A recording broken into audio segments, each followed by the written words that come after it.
Okay, so we're gonna do the air pressure build-up time right now. Okay, so for that test, you start the vehicle, start the engine, your parking brakes are pulled out, vehicle is secure, wheels are chalked, and your gear is neutral. Right now my engine should be running between 600 and 900 RPM. So right now my engine is running at 600 RPM by default, so it's good. So now what I will do is I will bring my pressure to 85 psi. Okay, right now my pressure is 120 psi, so I will pump the brakes and bring it to 85 psi. That's my starting point. Okay, so that's my 85 psi. Now what I will do is I will start my timers. So get the timer ready and reset the timer, start the timer. So I start the timer at 85 psi. Now when it will be 100 psi, I'll stop my timer.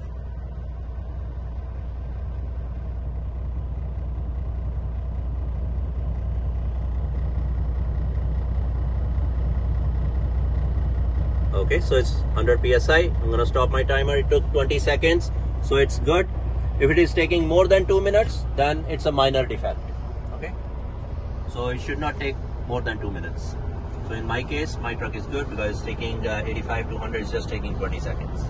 Okay, so now we're gonna move on to the next test.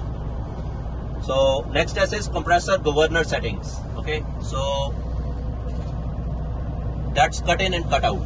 Okay, so firstly we will check the cutout setting. My brakes are applied, parking brakes are applied, wheels are chalked, gear is neutral.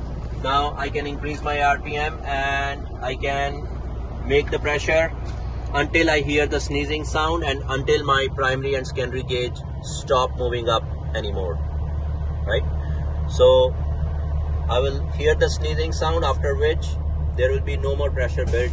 Okay, I heard the sneezing sound and my pressure right now is 125 psi in primary and secondary tank.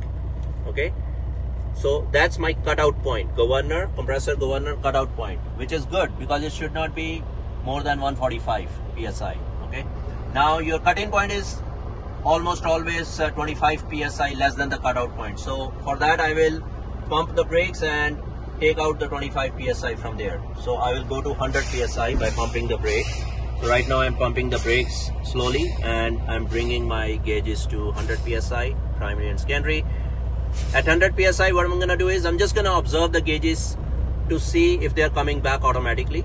That means my compressor will start automatically at this point or not, right? So if they do, which they are right now, so I can see my primary and secondary, both the needles, both the gauges have started going up slowly. That means my compressor has started at 100 psi. So this is my compressor governor cut-in point. So compressor governor has started the compressor, cut in the compressor, right? So my cut-in setting for this truck is 100 psi. So again, this is good because it is more than 80 psi. If it is less than 80 psi, then it is defective. Okay, so when you pump the brakes at 100 psi, if the compressor does not turn on and the gauges do not come back, then it is then you will have to press a little bit more brakes.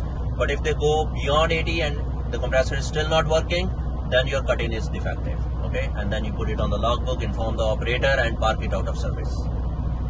Okay, so then we will move on to the next test.